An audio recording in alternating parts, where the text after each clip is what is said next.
तोता मैना की कहानी तो पुरानी पुरानी हो गई। फकीरा फिल्म का ये गाना आपने भी सुना होगा दोस्तों, लेकिन ये तोता मैना का किस्सा क्या था, ये जिक्र आता कहाँ से है, आज आपको इसके इतिहास में लेकर चलते हैं। एक घने और गहरे जंगल में एक तोता और मैना रहा करते थे। उन दोनों पक्षियों में कहा जाता है कि बेहद प्यार था। वो हमेशा एक साथ दिखाई दिया करते थे। उन दोनों में एक दूसरे के लिए कितनी मोहब्बत और दीवानगी रही होगी, इसका अंदाजा आप इस बात से लगा सकते हैं कि उस इलाके के लोगों ने उन दोनों पक्षियों की मोहब्बत को नोटिस किया था और धीरे धीरे ये प्रेम कहानी मशहूर हो गई। बात है 12वीं शताब्दी के वक्त की, यानी आज से लगभग 900 साल पहले। उस वक्त दिल्ली में पृथ्वीराज चौहान का शासन था। जिस इलाके के जंगल की मैं बात कर रहा हूं वो इलाका है उत्तर प्रदेश के संभल का। जी हाँ, संभल जो आजकल खासी चर्चाओं में बना हुआ है। संभल का इतिहास बहुत पुराना है। कहा जाता है कि सतयुग में भी संभल मौजूद था। बहरहाल हम बात कर रहे हैं तोता मैना की। सम्राट पृथ्वीराज चौहान इस इलाके में आया करते थे, क्योंकि हम अक्सर सुनते हैं कि राजा महाराजा दूर दूर तक आखेट यानी कि शिकार करने के लिए उस वक्त जाया करते। तो जब सम्राट चौहान इस इलाके में शिकार करने आए तो उन्होंने भी इस तोता मैना के अनोखे जोड़े की कहानी सुनी। जब उन्होंने पक्षियों के जोड़े को देखा तो वो भी हैरान रह गए और इनके मुरीद हो गए। वो अक्सर यहाँ इस जोड़े को देखने के लिए आया करते। एक बार उनको काफी अरसा बीत गया और वो आ नहीं पाए। फिर एक दिन जब वो वहां पहुंचे तो पता चला कि उन दोनों यानी तोता मैना की मौत हो चुकी है। तब कहा जाता है कि वहां पर उनकी कब्र बनवाई गई। ये कब्र आज भी संभल जिले के कमालपुर गांव में मौजूद है। ऐसा कहा जाता है कि पृथ्वीराज चौहान ने कब्र बनवाई, पर इसका कोई ऐतिहासिक प्रमाण नहीं है कि वाकई में इसको किसने बनवाया था। लेकिन तोता मैना की कहानी उत्तर भारत में बड़ी मशहूर हुई। इस कब्र के ऊपर दोनों तरफ उर्दू, अरबी और फारसी भाषाओं में कुछ लिखा हुआ है। इसके रहस्य को समझने के लिए देश विदेश के अरबी, फारसी, उर्दू, देवनागरी और तमाम भाषाओं के जानकार कब्र पर लिखी भाषा को पढ़ने की कोशिश कर चुके हैं, लेकिन नाकाम रहे। अब वापस संभल पर आते हैं। संभल में पुराने मंदिर और कुओं के अलावा रहस्य में बावड़ी और इमारतों के मिलने का सिलसिला लगातार जारी है। संभल जिले की सरकारी वेबसाइट पर भी इसके इतिहास की जानकारी दी गई है। उसके मुताबिक संभल का इतिहास समृद्ध है और ये कई शासकों और सम्राटों का घर रहा है। 5वीं शताब्दी से लेकर 16वीं शताब्दी तक ये अलग अलग कई शासनों के अधीन रहा।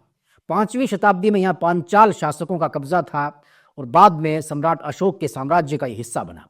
कहा जाता है कि 12वीं शताब्दी के दौरान दिल्ली के अंतिम हिंदू शासक पृथ्वीराज चौहान ने यहाँ पर 2 भयंकर लड़ाइयाँ लड़ी। ये दोनों युद्ध गाजी सैयद सालार मसूद के खिलाफ लड़े गए। मसूद गजनी साम्राज्य के शासक महमूद गजनी का भतीजा था।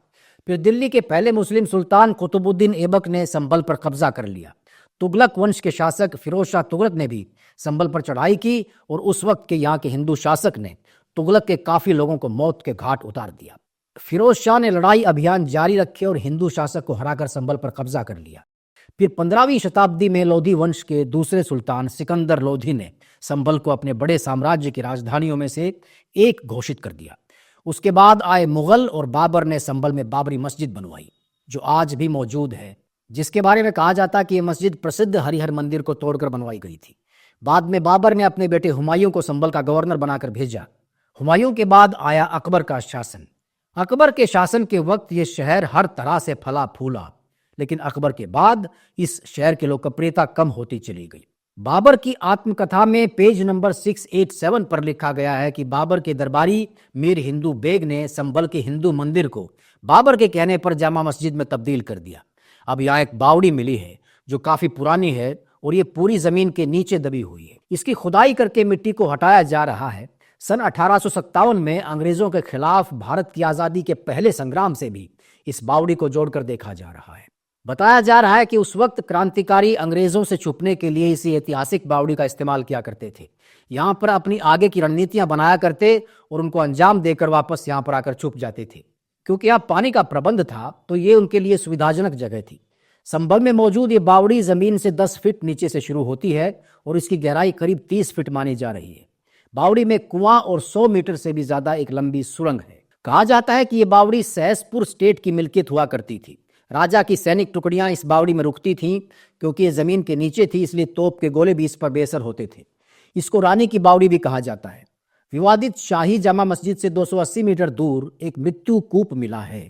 इस कुएं को मौत का कुआं कहा जाता है। इसके नजदीक ही एक और मंदिर के होने का भी दावा किया गया है, जो कि फिलहाल मिट्टी में दबा हुआ है। इस मंदिर के बारे में कहा जा रहा है कि यह मृत्युंजय महादेव मंदिर था। स्थानीय लोगों के मुताबिक मिट्टी में दबी हुई इस मंदिर की एक दीवार अभी भी दिखाई दे रही है। पुराने दस्तावेजों में जिक्र है कि एक जमाने में संभल तीर्थ का केंद्र होता था। पौराणिक कथाओं में संभल में 84 कोसी परिक्रमा मार्ग बताया गया है और इस मार्ग के अंदर 68 तीर्थ और 19 कूप थे, जिनका अपना धार्मिक महत्व है। वक्त के साथ इन पर मिट्टी की परतें चढ़ती गईं और ये ढक गए। पुराने नक्शों की निशानदेही के आधार पर उनकी खुदाई करवाई जा रही है। फिलहाल संभल को ऐतिहासिक और धार्मिक पर्यटन स्थल बनाने की कोशिशें जोरों पर हैं। अब बात एक और प्राचीन अवशेष की।